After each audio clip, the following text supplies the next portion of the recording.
वो जेल में नहीं होना चाहिए। इसलिए नहीं होना चाहिए कि उसने 9 लाख रोजगार की जो तेजस्वी यादव वादा किए थे उसके खिलाफ बोला। मनीष कश्यप जी हो या कोई भी लड़का हो, अगर बेरोजगारी उसके अंदर है तो वो अपने आवाज़ को जरूर रखेगा। उसने बेरोजगार युवा का आवाज़ रखा, इसमें गलत क्या है? ये तो सच है, लेकिन ऐसा नहीं करना चाहिए, गलत है ये हम लोगों के लिए। मनीष पत्रकार बहुत अच्छे लोग हैं, बहुत अच्छे पत्रकार है वो। महंगाई बढ़ गई, ये बढ़ गई, वो बढ़ गई, तो भाई तुम लोग मुख्यमंत्री में बने हो तो आप लोग तो घटा सकते हो। अब हम लोग पढ़ सकते हैं, पास कर सकते हैं, लेकिन नौकरी तो आप ही निकालोगे कि नौकरी भी हम अपने घर से निकालें? बार बार सरकार बनती है और मजदूर का हालत वैसा का वैसा जस का तस पड़ा रहता है। इससे हम बिहार के लिए जो काम सरकार कर रहे हैं उससे हम संतुष्ट नहीं हैं। कम से कम 200-300 भी नहीं कमा सकते हैं बिहार के अंदर, तो फिर उस बिहार में 300 रुपये कमाने वालों को बाहर जाना पड़े तो ऐसी सरकार की क्या मतलब बनता है? और कहाँ से आए आप लोग? मैं स्टेट बिहार, डिस्ट्रिक्ट बेगूसराय से। क्या करते हैं? मैं प्राइवेट कंपनी में जॉब करता हूँ। और बिहार के अंदर अगर हाल ही की बात करी जाए तो एक चर्चा जो है बहुत ज़्यादा गरमाई हुई है कि वहाँ एक पत्रकार है मनीष कश्यप, जानते हैं आप उनको? जानता हूँ, लेकिन वो बिहार के लिए आवाज़ उठाते थे, बिहार के बेरोज़गार युवा के लिए आवाज़ उठाते थे। और बिहार में जो चीज़ सड़कें या कोई भी फंडिंग होता है वहाँ पे वो प्रोजेक्ट पूरा नहीं होता है, आधी अधूरा रह जाती है। सीमांचल में आधी पुल बनी, आधी पुल बनी ही नहीं। लोग आधी पुल तक तो गाड़ी लेके आते हैं, वहाँ से फिर वो पैदल चलते हैं, पानी में भीग के चलते हैं। ये बताइए, आधी अधूरी काम हो रही है। 5 साल में 2.5 साल तो निकल गई। तो उन्होंने सरकार की कुछ बातें जो सामने रखने की कोशिश की थी, आज वो जेल में है। देखिए, वो जेल में नहीं होना चाहिए। इसलिए नहीं होना चाहिए कि उसने 9 लाख रोजगार की जो तेजस्वी यादव वादा किए थे उसके खिलाफ बोला। जो नीतीश कुमार जी बोले कि हम मुख्यमंत्री बनेंगे और 19 लाख युवाओं को रोजगार देंगे, वो उसके खिलाफ बोला। जो आधे अधूरे प्रोजेक्ट हैं, काम बचे हुए हैं, जो पहले नहीं हुआ था, उसी को सुधारने के लिए ना सरकार बनी थी। अब वो बनने के बाद भी नहीं सुधार रहा है तो इसके खिलाफ अगर बोला तो उसने बुरा क्या बोला? देखिए, षड्यंत्र क्या है इसमें? अब अगर आपसे रोजगार मांगा जाएगा तो इसमें षड्यंत्र क्या है? आप रोजगार जो बोले थे वो दीजिए ना। अगर बिहार में रोजगार मिलेगा तो लोग बिहार से बाहर क्यों जाएंगे?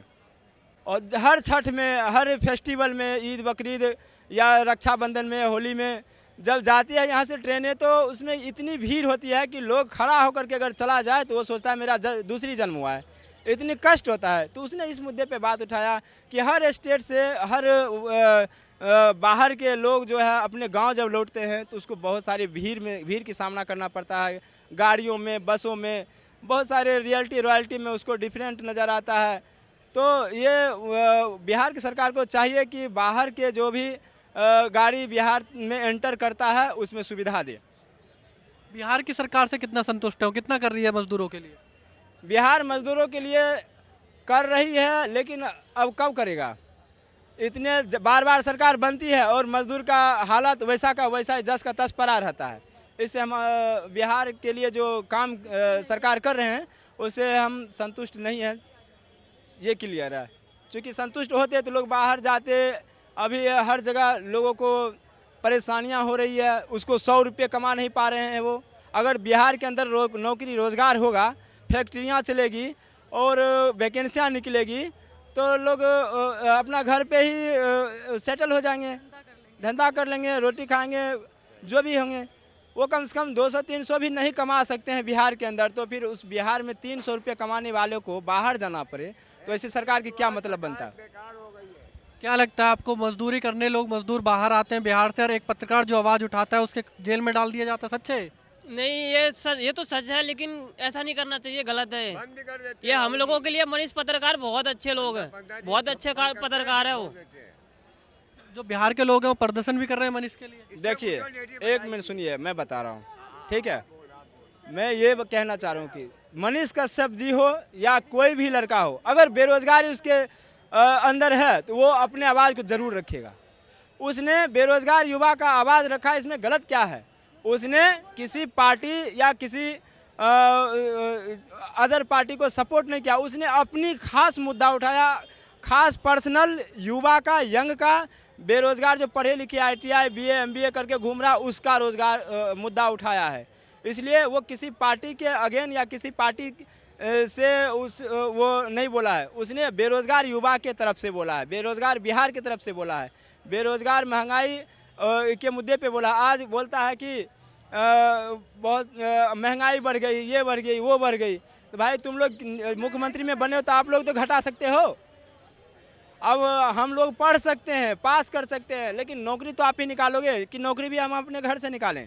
कि अगर मांग ली जाएगी, जो उसका नौकरी या रोजगार उसे मिल जाएगा तो वो धरने पे क्यों जाएगा? नहीं जाएगा।